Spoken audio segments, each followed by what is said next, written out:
So hello, what's up mga idol? Welcome ulit for another video, and for today's video, ayan, full review natin itong isang very affordable na tablet ngayon ni Infinix, which is the Infinix Xpad 30. Sulit kaya to? Tara pag-usapan natin.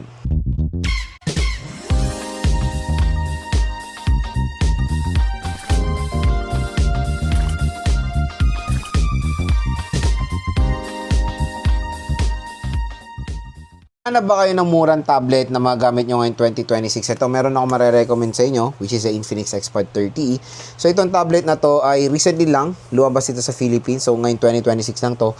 And itong tablet na to, grabe napakamura niya. Wala pa siyang, usually nasa around, ano lang siya, 10,000, 8 to 10,000 pesos. Kasi SRP nito, check natin SRP niya. So, ang SRP niya is nasa around, yes, 9,000 for the 4GB 128 and 11,000 for the 8GB 256. I think nag-price increase din itong Infinix Xpad 30e.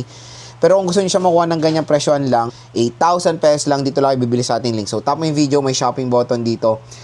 Mura at bagsak presyo lang mukha itong Infinix Xpad 30 dahil dito sa ating link. Okay, yung link natin ay may exclusive discount voucher po yan up to 1 to 2,000 pesos off pag binili nyo po itong si Infinix Xpad 30e dyan sa ating link. So okay, dyan lang po kayo bibili na itong smartphone na to and ng tablet na to para makuha nyo siya ng napagandang deal. And itong review unit natin sa 4GB 128, ito lang kinuha ko kasi ano siya, parang okay na sa akin yung 4GB 128. And for a review unit, titingnan natin nga itong 128 kung pwede na rin ba siya sa mga karamihan or majority ng mga consumers natin, okay? So, itong ano natin, nakikita nyo dyan, is case lang to. Yun yung maganda doon na unang napansin ko, yung case. May kasama agad siyang napagandang case, di ba? Right out of the box yan. Pero ito yung mismong tablet, ayan po yung Infinix Xpad 30e. So, meron tayong single camera dito. And ulitin ko, bihira na ulit tayo makakita ng murang tablet na under 10,000 pesos at merong 4G LTE capability, okay? So, yun. Ang purpose ng video na to is, syempre, pag-uusapan natin yung overall specifications niya, kung sulit nga ba talaga itong Infinix Xpad 30 under 10,000 pesos. So, next mga idols, pag-usapan natin yung mga specifications nitong si Infinix Xpad 30e. Tingnan natin kung yung specifications na ba is worth it doon sa kanyang presyo. Unang-unang pag-usapan na natin dito yung display. Ang ganda ng display nito, and I think ito na rin yung the best na piniprefer ng karamihan ng consumers natin, is 11 inches na. Kasi di ba yung yung iPad 11 generation is 11 inches lang. So, ganito rin dyan, pero mas affordable to. So, Full HD Plus resolution naman siya, IPS, with standard 60Hz refresh rate po siya. And yung brightness niya, tulad ng sinabi ko, is hindi po siya ganun kataas or it's not too bright. Nasa, ano siya, not too low din. Average level lang siya or nasa mid lang siya. Na parang perfect na rin kasi karamihan ng gagamit nito mga bata, kaya hindi siguro yung sobrang laki or sobrang taas na screen brightness, di ba? So all goods din naman siya mga idol, pero sa mga iba makukulangan kayo sa screen brightness nito pag gagamitin niyo sa outdoor, baka madiliman kayo. Pero ang pinaka perfect talaga dito sa Infinix Xpad 30 is yung 11 inches kasi bibihira lang tayo makakita rin ng 11 inches sa tablet sa ganitong marami ng kumbagang nilagay na specifications dito sa smartphone dito sa tablet na to, tapos under 10,000 pesos lang siya, di ba? So yung processor kasi nito is a MediaTek Helio G80. So yung G80 is ano na yan, ang tagal na ng processor na yan, parang 2020, 2019 pa yung processor na yan. Pero it can do the job pa yan. Maganda pa yan for a entry or budget smartphone or tablet today. And nag-game test ko naman itong si Infinix Xpad 30. So far so good naman yung performance niya sa mga MOBA games and even COD. Tapos sa Genshin, nakakalaro naman tayong Genshin pero sa pinaka-lowest. So, still the performance is great dahil yung GPU nito is okay rin naman for an entry level is G52 or Mali G52 MC2. So, hindi lang laro, syempre mga multitasking, navigating, lahat.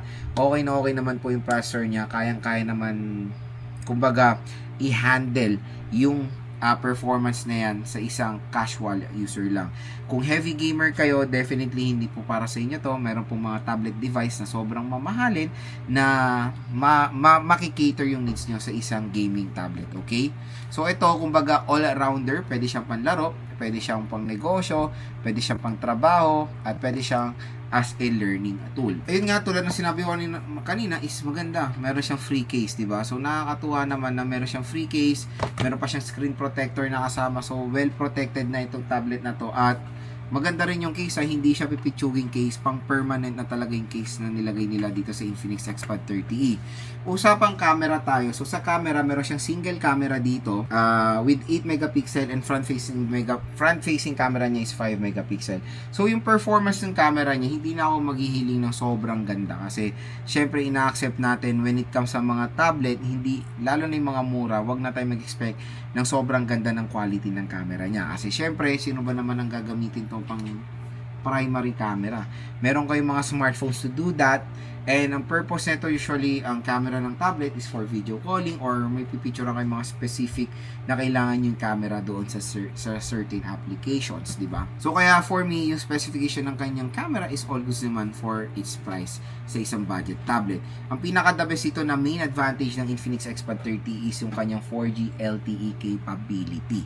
Yan ang parang rare na makikita natin sa karamihan ng mga tablet sa ibang brand.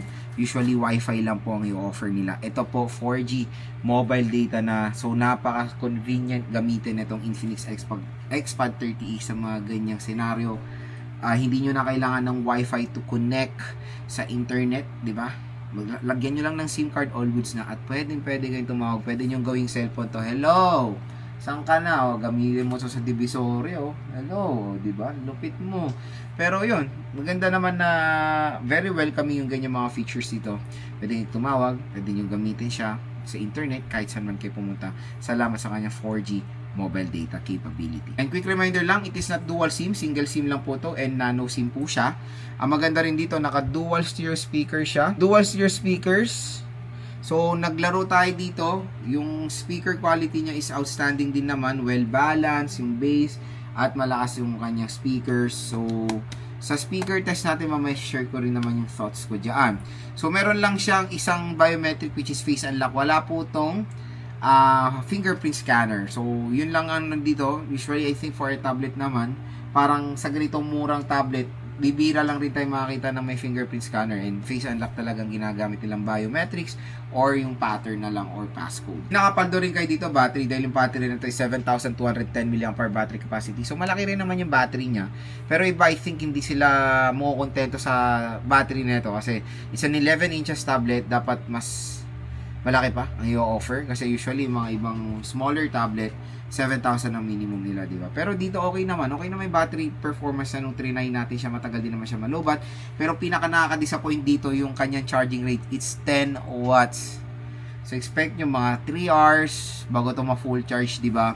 And ang pinaka-favorite ko rin dito na napaka-jam pack ng features niya, yung kanyang learning center or mga learning capability nito, di ba? So kumbaga si Infinix, tina-target niya rin yung mga consumers na gagamitin ito for educational purposes, di ba? So pwede niyo tong gamitin or bigay sa mga anak niyo as their learning tool para meron na silang guide kumbaga sa pag-aaral nila, di ba? Hindi lang laro ang pwede magawa sa tablet. Siyempre ito ay isang educational tool din sa mga kiddos natin. Kailangan talaga nating bantayan kung anong ginagawa nila sa tablet para magamit nila ng mabuti yung magamit nila sa purpose na gusto nyo yung tablet na bibili nyo.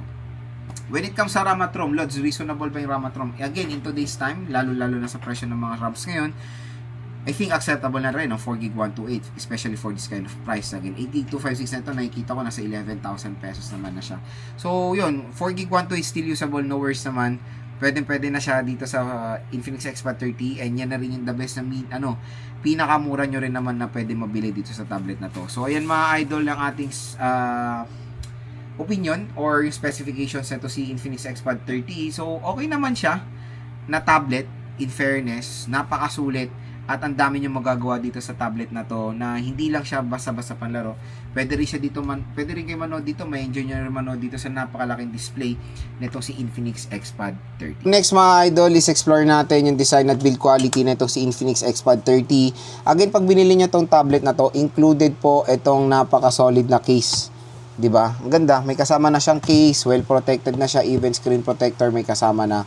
So very convenient na gamitin itong Infinix Xpad 30 at guess what? May stand pa siya. 'Di ba? So napakalupit mga idol.